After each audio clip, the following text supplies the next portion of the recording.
ጤና ይስጥልን አድማጮች፣ ይህ አዋዜ ልዩ ላልሰማችሁ ነው። ከመረጃዎቹ ጋር አብርሃም መኳንንት ነኝ። ኢራን ከአሜሪካ ጋር የተደረሰውን ስምምነት የሚያሳይ የ14 ነጥብ ረቂቅ ሰነድ ይፋ አደረገች። ፕሬዚዳንት ዶናልድ ትራምፕ የህዳሴው ግድብ ጉዳይን ቅድሚያ ሰጥተው እንደሚመለከቱት በይፋ ተናግሯል። ሁለቱን ጉዳዮች በዝርዝር እናስደምጣችኋለን። አብራችሁን ቆዩ። ፕሬዚዳንት ዶናልድ ትራምፕ የህዳሴው ግድብ ጉዳይን ቅድሚያ ሰጥተው እንደሚመለከቱት ተናገሩ።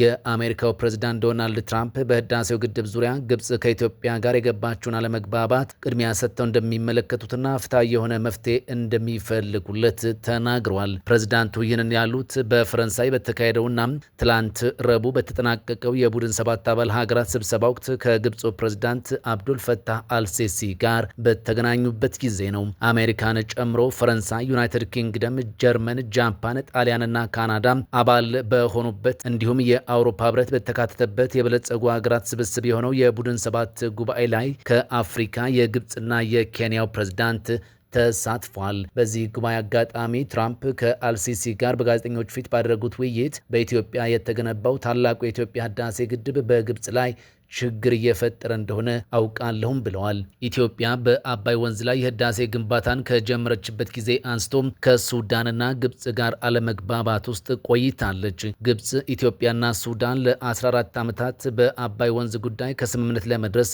ሲደራደሩ የነበረ ቢሆንም ሶስቱንም አገራት የሚያስማማ ሁሉን አቀፍ መግባባት ላይ ግን መድረስ አልቻሉም። ኢትዮጵያ በ2017 ዓ.ም መጨረሻ ላይ አጠናቃ ያስመረቀችው ታላቁ የህዳሴ ግድብ ከ5000 ሜጋዋት በላይ የኤሌክትሪክ ኃይል ያመነጫል። ትራምፕ በተለያዩ ጊዜያት ስለ ህዳሴ ግድብ ከኢትዮጵያ ተቃራኒ የሆነ አቋም ሲያራምዱና ለግብጽ ወግነው አስተያየት ሲሰጡ ተደምጧል። በጥር ወር ፕሬዝዳንቱ ለግብፁ አቻቸው አብዱልፈታህ አልሲሲ በጻፉት ደብዳቤም የህዳሴ ግድብን የተመለከተ ድርድር ለመጀመር እንደሚፈልጉ መግለጻቸው ይታወቃል። ፕሬዝዳንት ትራምፕ በዚህ ደብዳቤያቸው ላይ በግብጽና በኢትዮጵያ መካከል ያለውን የአባይን ውሃ መጋራት ጥያቄ ለአንዴና ለመጨረሻ ጊዜ በኃላፊነት መንፈስ ለመፍታት ዝግጁ ነኝ ብለው ነበር። ኢትዮጵያ በዚህ ለግብጽ በቀጥታ በተጻፈ ደብዳቤ ላይ የተጠቀሰችው በግልባጭ እንዲደርሳት ብቻ ነው። የግብፁ ፕሬዝዳንት አልሲሲ እና የአሜሪካው ፕሬዝዳንት ዶናልድ ትራምፕ በፈረንሳይ ተገናኝተው ሲወያዩ ካነሷቸው ጉዳዮች መካከል አንዱ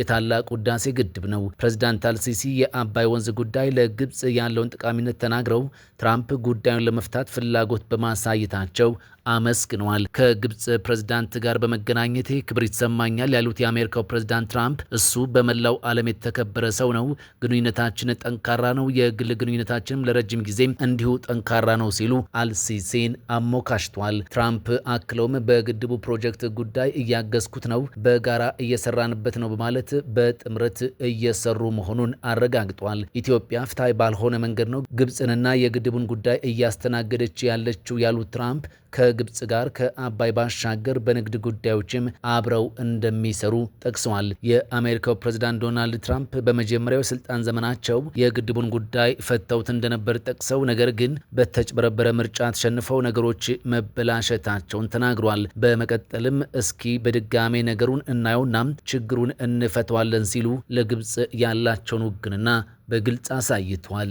ኢራን ከአሜሪካ ጋር የተደረሰውን ስምምነት የሚያሳይ የ14 ነጥብ ረቂቅ ሰነድ ይፋ አደረገች። የኢራኑ የዜና ወኪል ኢርና አርብ ዕለት በስዊዘርላንድ ይፈረማል የተባለውን የመግባቢያ ስምምነት ሙሉ ቃል ይፋ አድርጓል። የኢራን መንግስታዊ የዜና ወኪል የሆነው ኢርና ትላንት ረቡዕ ባወጣው መረጃ በኢራንና በአሜሪካ መካከል የተደረሰውንና ወታደራዊ ግጭቱን ለማቆም እንዲሁም ለዘላቂ ስምምነት ፍንጭ ይሰጣል የተባለውን የኢስላማባድ የመግባቢያ ስምምነት ይፋ አድርጓል። በዚህም መሰረት የመጀመሪያው የኢራን እስላማዊ ሪፐብሊክ ዩናይትድ ስቴትስና አጋሮቻቸው ይህንን የመግባቢያ ስምምነት በመፈራረም ሊባኖስን ጨምሮ በሁሉም ግንባሮች ላይ የሚደረጉ ወታደራዊ ዘመቻዎች በአስቸኳይና በቋሚነት እንዲቆሙ ያውጃሉ።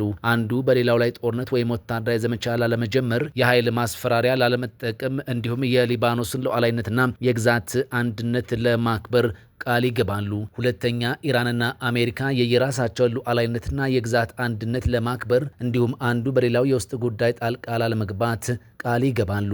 ሶስተኛ ኢራንና አሜሪካ በጋራ ስምምነት ሊራዘም የሚችል ቢበዛ በ60 ቀናት ውስጥ ድርድሮችን ለማካሄድና የመጨረሻ ስምምነት ላይ ለመድረስ ቃል ይገባሉ። አራተኛ ይህ መግባቢያ ስምምነት እንደተፈረመ አሜሪካ በኢራን ላይ የጣለችውን የባህር ላይ እገዳና ማንኛውንም ትንኮሳ ወዲያውኑ ማንሳት የምትጀምር ሲሆን በ30 ቀናት ውስጥ እገዳውን ሙሉ በሙሉ ታጠናቅቃለች።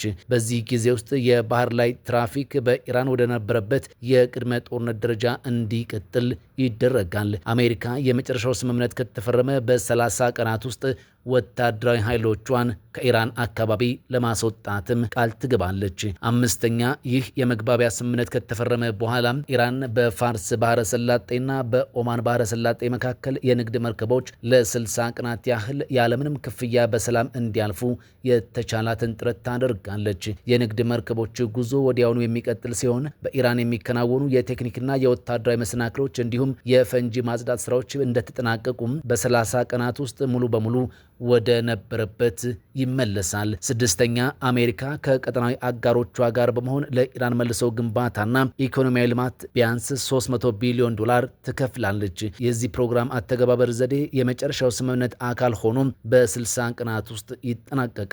አሜሪካ ለተያዙ የፋይናንስ ግብይቶች ሁሉንም አስፈላጊ ፍቃዶችና ማሳለጫዎችን ትሰጣለች። ሰባተኛ፣ አሜሪካ በተባበሩት መንግስታት ድርጅት የጸጥታው ምክር ቤት ውሳኔዎች፣ በዓለም አቀፍ የአቶሚክ ኢነርጂ ኤጀንሲ የአስተዳዳሪዎች ቦርድ ውሳኔዎችና ሁሉንም የአሜሪካ አንድ ወገን ማዕቀቦችን ጨምሮ በኢራን ላይ የተጣሉ ማዕቀቦችን በሙሉ በመጨረሻው ስምምነት መሰረት በጋራ በተቀመጠው የጊዜ ሰሌዳ ለማቆም ቃል ትገባለች። ስምንተኛ፣ ኢራን የኒውክሌር መሳሪያዎችን አታመርትም ወይም አታገኝም የሚለውን አቋሟን በድጋሜ ታረጋግጣለች። ኢራንና አሜሪካ የተከማቹ የበለጸጉ ቁሳቁሶችን ሁኔታ በጋራ ስምምነትና በአንቀጽ 7 ላይ በተቀመጠው የጊዜ ሰሌዳ መሰረት ቢያንስ በዓለም አቀፉ የአቶሚክ ኢነርጂ ኤጀንሲ ቁጥጥር ስር ባሉ ቦታዎች ላይ የማቅለጥ ስራዎችን ለማከናወንም ተስማምተዋል። ሁለቱም ወገኖች የእነዚህን የኒውክሌር ጉዳዮች መሰረታዊ አስፈላጊነት በመገንዘብ በድርድር በአስቸኳይ ለመፍታትም አስበዋል። ዘጠነኛ፣ ኢራንና አሜሪካ የመጨረሻ ስምምነት ላይ እስኪደረስ ድረስ አሁን ያለውን ነባራዊ ሁኔታ ለመጠበቅም ተስማምተዋል። ኢራን አሁን ያለውን የኒውክሌር ፕሮግራም ደረጃ የምታስቀጥል ሲሆን አሜሪካ ግን በኢራን ላይ ምንም አይነት አዲስ ማዕቀብ አትጥልም፣ እንዲሁም ወደ ቀጠናው ተጨማሪ ወታደራዊ ኃይል አታሰማራም። አስረኛ፣ አሜሪካ ይህ የመግባቢያ ስምምነት ከተፈረመበት ጊዜ ጀምሮ ማዕቀቡ እስኪነሳ ድረስ የኢራን ድፍድፍ ዘይት፣ የፔትሮ ኬሚካል ምርቶችና ተዋጽኦች ወደ ውጭ ለመላክ እንዲሁም ከባንክ ግብይት፣ ከኢንሹራንስ፣ ከትራንስፖርትና ከሌሎች ተያያዥ ስራዎች ጋር የተያዙ አገልግሎቶችን ሁሉ ለማከናወን የአሜሪካ ግምጃ ቤት መስሪያ ቤት ፍቃዶችን ለመስጠት ቃል ትገባለች። 11ኛ፣ አሜሪካ የታገዱ ወይም የተቀመጡ የኢራን ገንዘቦችና ንብረቶች በሙሉ ይህ መግባቢያ ስምምነት መተግበር ሲጀምር ሙሉ በሙሉ ጥቅም ላይ እንዲውሉ ለማድረግም ቃል ትገባለች።